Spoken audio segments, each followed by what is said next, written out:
안녕하세요. 살아있는 책 읽기 산책의 하루입니다. 인문소설로 사람 읽기 9번째. 오늘은 맷 헤이거의 미드나잇 라이브러리로 시작합니다. 2021년 6월 26일 저자 맷 헤이거의 인스타그램에 이런 내용이 업로드되었습니다. 미드나잇 라이브러리가 200만 부가 팔렸고 그것은 슬로베니아 전체 인구수와 같다. 와우, 엄청난 기록이네요. 저 여유 있는 미소 보이나요? 정말 행복해 보입니다. 대체 어떤 내용이길래 한 나라 인구수만큼의 사람들이 이 책을 읽었을까요? 아직 읽지 않은 분들을 위해 제가 줄거리를 소개드리겠습니다. 로라에게는 부모님과 오빠 그리고 남자친구, 절친 이지가 있지만 부모님은 돌아가시고 남자친구와는 3개월 전에 파혼을 했습니다. 오빠는 이런저런 이유로 연락이 끊어졌어요. 유일한 친구인 이지만이 그녀 곁에 남아 있습니다.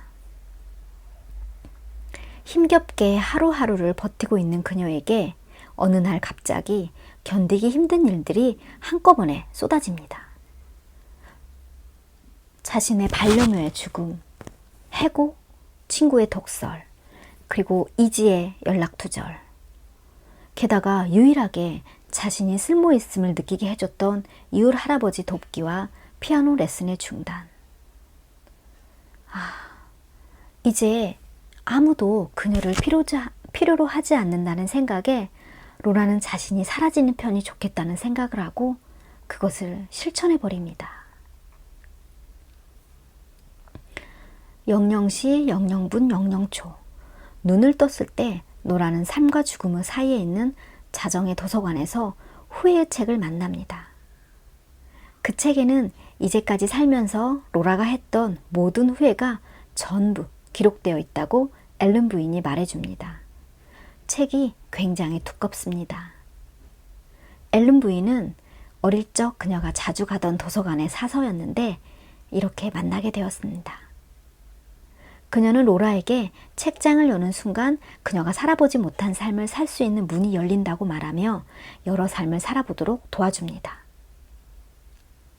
남자친구였던 댄과 파혼하지 않고 결혼했다면 어땠을까? 아버지의 꿈대로 수영선수가 되어 올림픽에 나갔더라면,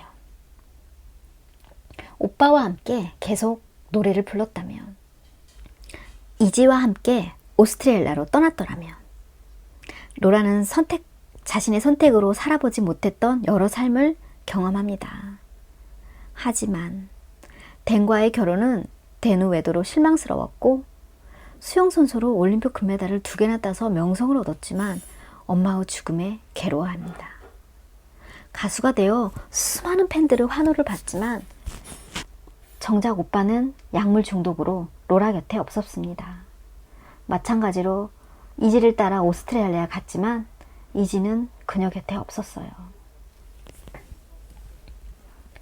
하나만 달라져도 모든 게 달라져 버리는 사소한 것의 중요성을 직접 살아내면서 배우게 됩니다. 그녀가 살면서 했던 대부분의 후회는 아무런 도움이 되지 않는다는 것을 깨닫게 됩니다. 또한 다른 사람에게 상처 주지 않는 삶을 살고 싶었지만 죽음 또한 타인에게 주는 가장 큰 상처라는 걸 알게 되죠. 그리고 빙하학자가 되어 북극에 갔을 때 그녀는 북극곰과 만나는 절체절명의 순간 아이러니하게도 죽음을 두려워하게 됩니다. 살고 싶다고 느낍니다. 여러 삶을 경험하면서 이제 후회의 책은 점점 얇아지고 그녀의 관점 또한 많이 달라집니다. 여러 사람의 삶 역시 이 모두가 자신 안에 있는 가능성이고 잠재력인 것을 알게 되죠. 이제 그녀는 완벽한 삶을 살고 싶어 해요. 다시 자정의 도서관으로 돌아오고 싶지 않았어요. 로라는 완벽한 삶을 살 수 있을까요?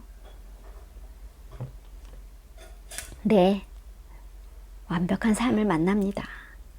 안정된 가정과 경제적 여유, 단란한 가족, 그리고 오빠까지 가까이에 살고 있는 그런 삶을 만나게 됩니다.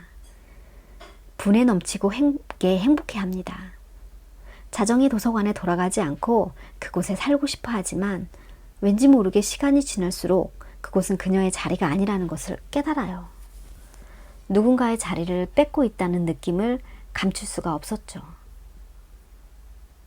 이때 로라는 시간을 내 자신이 살았던 베드퍼드 마을에 찾아갑니다. 마치 그곳을 처음 보는 듯한 느낌을 받아요. 마을은 그대로인데 로라의 시선이 달라졌음을 느낍니다. 데이비드 소로가 말했던 중요한 것은 무엇을 보느냐가 아니라 어떻게 보느냐이다 라는 말을 되뇌이며 마을을 둘러봅니다. 마침 자신에게 피아노 레슨을 받았던 리오를 만납니다. 음악을 좋아했고 재능이 있었던 리오는 아쉽게도 불량소년이 되어 경찰서를 제 집 드나들듯 하고 있습니다. 사소한 것의 중요성을 다시금 깨닫게 됩니다. 만약 리오에게 피아노를 가르쳐주는 선생님이 있었다면 리오 삶이 많이 달라졌을 거란 걸 온몸으로 느낍니다. 이제 로라는 예전의 로라가 아닙니다. 왜냐하면 이제는 마음먹고 노력하면 할 수 있는 일이 무엇인지 알았기 때문입니다. 이제까지 그녀가 살았던 삶에는 나름대로 의미가 있다는 사실도 깨닫습니다. 예전엔 미처 몰랐던 일이죠. 그렇게 살고 싶다고 간절히 원하게 되고 도서관을 나와 로라는 자신의 집으로 돌아오며 소설은 마무리됩니다. 책을 읽으면서 이 시가 생각났습니다. 소설 속에도 인용되었던 로버트 프로스트의 가지 않은 길이란 시입니다. 숲속에는 두 갈래 길이 있었고 나는 인적이 적은 길을 선택했다. 그리고 그 때문에 모든 게 달라졌다. 이제까지 제가 선택하지 않은 길에 대해 아쉬움을 가지고 있었는데 이 소설을 읽고 나니 제가 선택하지 않은 길 역시 저의 길이었다는 생각이 듭니다. 설령 제가 선택하지 않았던 다른 길을 갔더라도 아마 저는 다시 제가 원하는 또 다른 길을 선택했을 거라는 거죠. 그래서 저는 이 시의 마지막 부분에 이 말을 추가하고 싶습니다. 숲속에 두 갈래 길이 있었고 나는 인적이 적은 길을 선택했다. 그리고 그 때문에 모든 게 달라졌다. 하지만 아직 많은 길이 남아있다. 왜냐하면 우리에게는 광활한 우주만큼의 무한한 가능성이 있기 때문이다. 여러분, 일부 영상 어떠셨나요? 유익하셨다면 좋아요, 구독, 알람 설정 잊지 마시고요. 다음 주에는 산책, 친구들과 함께 미드나잇 라이브러리 읽으면서 이야기 나눠보도록 하겠습니다. 다음 주에 만나요.